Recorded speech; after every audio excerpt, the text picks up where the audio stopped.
সারা দেশে বেড়েই চলেছে হামের প্রকোপ। শিশু থেকে বয়স্ক কেউই রেহাই পাচ্ছে না এই সংক্রমণ থেকে। হাসপাতালগুলোতে বাড়ছে রোগীর চাপ, বাড়ছে মৃত্যুর মিছিল। শয্যা সংকটে হিমশিম খাচ্ছেন চিকিৎসকরা। ২৪ ঘন্টায় হামে আক্রান্ত হয়ে আরও ১১ জনের মৃত্যু হয়েছে। প্রতিনিধির তথ্য ভিডিওতে আরও জানাচ্ছেন উপমা রায়।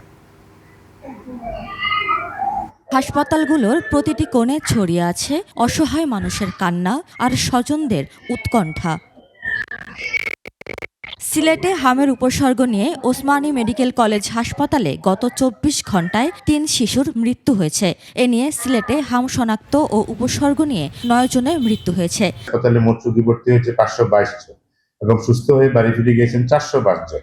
আজ এ পর্যন্ত আমাদের হাসপাতালের মোট রোগী ভর্তি আছেন ৮১ জন। রাজশাহীতে গত ২৪ ঘন্টায় হামে মৃত্যু হয়েছে এক শিশুর। বর্তমানে চিকিৎসাধীন রোগী ১৪৪ জন। এ পর্যন্ত হামে আক্রান্ত হয়ে মৃত্যু হয়েছে ৫৩ জনের।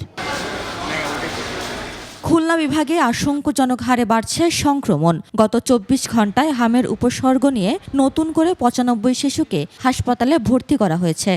যে ওর হাম হয়েছে, আমরা তো ভাবছি যে জ্বর এসছে, তার কারণে আমরা ভর্তি করছিলাম। এবার যখন জ্বর কমতেছে না, ও ইনজেকশন দিচ্ছে ডাক্তারে, কিন্তু দেখছে গায়ে কি একটা লাল লাল ধরনের কি বার হয়েছে। গাজীপুরে হামের সংক্রমণ নিয়ে শহীদ তাজউদ্দিন আহমেদ মেডিকেল কলেজ হাসপাতালে গত ২৪ ঘন্টায় ২৮ জন শিশু ভর্তি হয়েছে।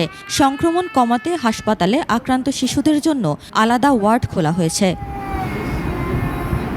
কুষ্টিয়ায় গত ২৪ ঘন্টায় নতুন করে ২৫ শিশুর হামের উপসর্গ নিয়ে হাসপাতালে ভর্তি হয়েছে। আমাদের ডাক্তার যথেষ্ট চিকিৎসা দিচ্ছে, যেটুকু পাচ্ছি আমি আমার বাচ্চার জন্য ভালো পাচ্ছি। আমার বাচ্চা আইসিইউতে রাখার কথা বলছিল, তারপরে এখন বাচ্চা আগের থেকে সুস্থ আছে। আমার সামর্থ্য নেই, আইসিইউতে নিতে পারিনি। ময়মনসিংহে গত ২৪ ঘন্টায় আরও ৩৩ জন শিশু নতুন করে হামে আক্রান্ত হয়ে ময়মনসিংহ মেডিকেল কলেজ হাসপাতালে ভর্তি হয়েছেন। এ নিয়ে হাসপাতালে ভর্তি রয়েছে মোট ৯০ জন।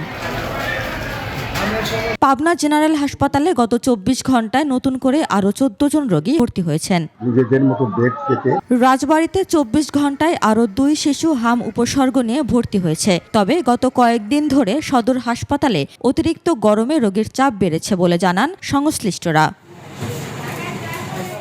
সচেতনতা ও সময়মতো চিকিৎসায় পারে এই সংক্রামক রোগ থেকে রক্ষা করতে, এমনটাই বলছেন বিশেষজ্ঞরা।